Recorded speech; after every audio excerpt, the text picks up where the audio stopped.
Semangat membara, wujudkan cita-cita, kembangkan serta tingkatkan pembangunan farmasi, berkarya serta mengabdi sebagai bakti profesi. Tak pernah putus asa menggagal seruan dimanapun berada, urut serta tingkatkan derajat kesehatan masyarakat Indonesia. Atas nama pengurus pusat yang diamanai untuk kegiatan hari ini, pertama saya ucapkan terima kasih pada teman-teman pengurus daerah dan pengurus cabang yang hadir hari ini atas partisipasinya tentunya.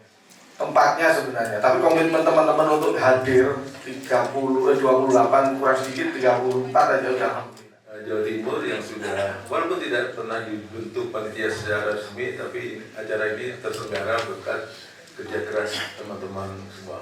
Ya, buka.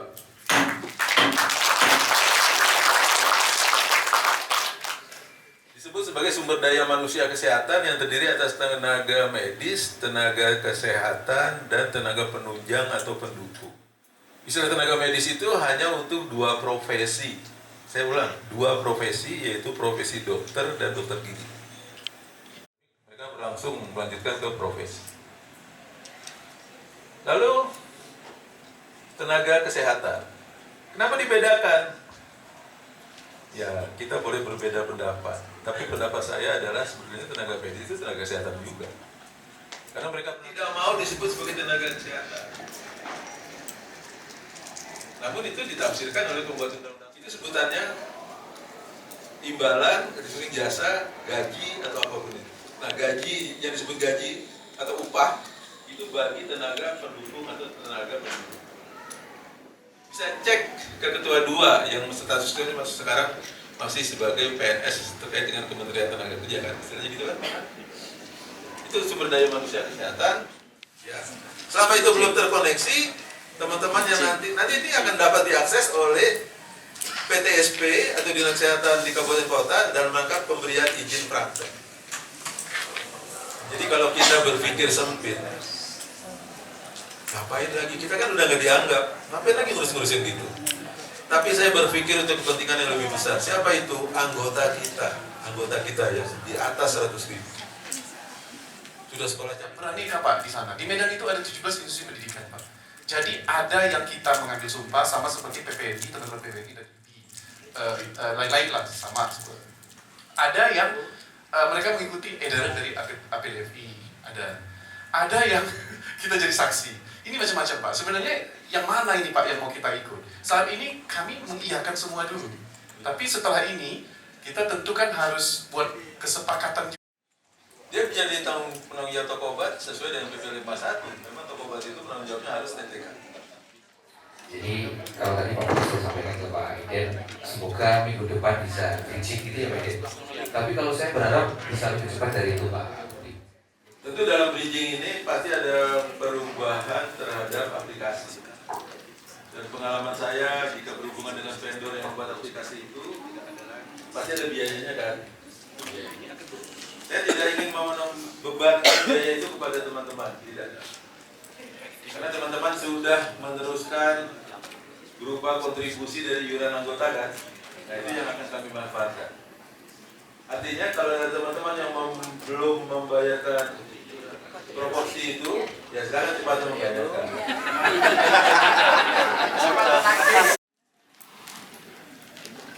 Dia kan juga akan bekerja kan, kecuali kalau dia niatnya sekolah, dapat ijazah, dapat setkom, lalu datang ke toko bingkai, cari bingkai figura yang paling bagus, lalu tempel di dinding.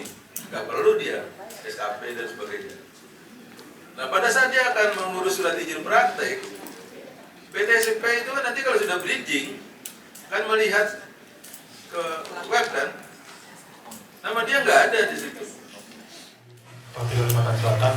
Baik Pak Budi, sesuai dengan paparan Bapak tadi tentang surat edaran tentang perizinan namek dan nakes ini terkait dengan kecukupan SKP, Pak. Ya. Apakah masih bisa menyelamatkan teman TTK yang lulusan khusus S1 farmasi, Pak?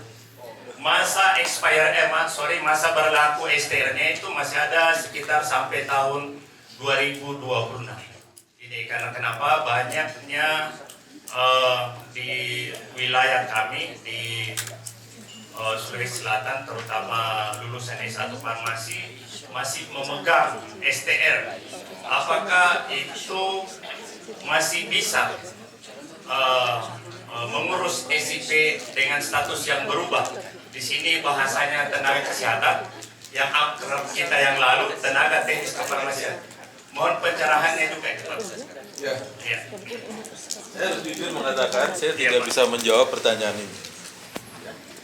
Karena tidak ada penjelasan sampai dengan hari ini di ketentuan peralihan undang-undang itu secara eksplisit. Namun ada klausul S1 itu tadi pasalnya jika ingin praktek, berarti kan baru kan? Ya, kalau kita sepakat itu, maka yang sudah praktek mestinya bisa.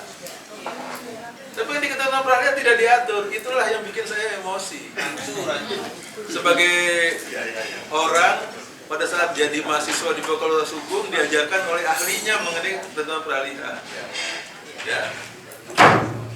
Nah sekarang kalau kita baca ini, STR yang berlaku seumur hidup, kan ada S1 farmasi yang perpanjang pada saat di STR ada undang-undang ini jadi STR seumur hidup kan? Ya. Sempat WA Pak Iden kok. Pak Iden ada nggak anggota PAVI Jawa Barat yang S1 lalu mengurus perpanjangan S1? Ada. Itu kan jawabannya. Mestinya dapat. Tapi ada orang yang menggunakan kacamata kuda yang mengatakan dia S1 tidak bisa. Di mana itu terjadi?